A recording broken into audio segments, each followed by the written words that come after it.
spent years feeling abandoned and alone because my husband would shut down as soon as tension arose in conversations. If you resonate with that, join me as I share more with you about the 5 things that I shifted that opened up communication with my husband. Hi, I am Julia Woods, and I have been married for 30 plus years, and I am a couples coach, helping couples create the relationships they long for through life-giving communication. If this is something you want, I invite you to click that red subscribe button so you can keep getting more episodes like this. Shutting down was my husband's favorite way to control our arguments. And once he shut down, it could last for hours and sometimes days.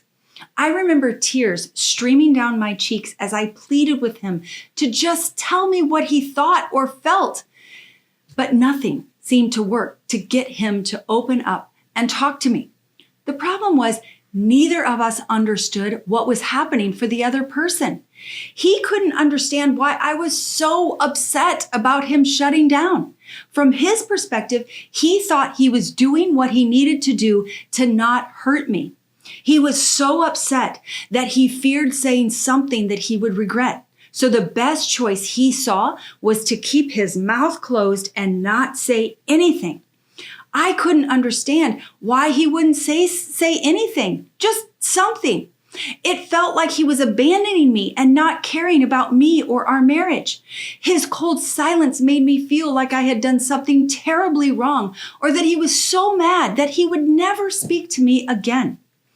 This was a repeating pattern we had built in our marriage, him shutting down and me freaking out about it. It caused a lot of pain for both of us through many years of our marriage. After years of doing the same thing over and over, we finally realized it was not working for either of us, and we decided to get curious about it. We discovered that his default survival tactic is to detach or avoid the situation, hoping that it will blow over, because that was the approach he observed in his parents growing up. We have recently learned that in stress, he gravitates to an avoidant attachment style. My default survival tactic was panic because I feared him abandoning me, which is what I had experienced and observed in my home of origin. We had recently learned that in stress, I gravitate to an anxious attachment style. By slowing down and being vulnerable about what was happening to each of us, we started gaining empathy and understanding. My husband began to understand that his choice to avoid the conversation triggered my fear of abandonment. He knew that wasn't what he wanted to do or how he wanted to be. He also realized that he needed to advocate for himself and help me understand that my resistance to what he had said was causing him to feel controlled and dominated. He helped me understand that my tendency to correct or deny what he would say left him feeling hopeless and uninterested in sharing his thoughts and opinions. In our conversations, he felt like he was on the losing side of a court case. That was helpful and eye-opening for me.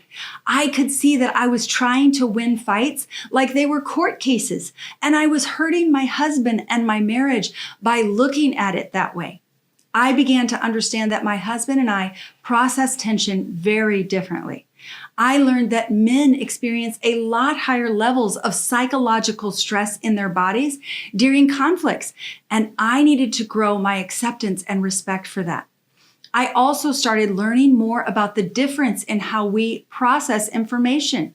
Being one of 7 siblings, I had years of developing comebacks in conflicts. My husband, being an only child, had little to no experience. I learned that he needed time to think about his thoughts and feelings, which didn't mean he was abandoning me. He was just needing more time. I needed to learn to respect his need for space. The more honest and vulnerable we got with ourselves about what was going on for us without making the other person wrong for what they were feeling or experiencing, the more we could shift this pattern. Here are the requests we made of each other. I asked him if he needed space to get clear about his thoughts and feelings, that he would let me know and set a time before the end of the day to come back and work through the tension with me. He requested that when he shared something, I would sit with it and not immediately argue as to why it wasn't right or unrelated to the conversation. These requests have been very helpful in both of us growing our ability to lead connecting conversations. It has been 12 years since we started working to create a new pattern when tension arises. It has been beautifully messy, as I like to say.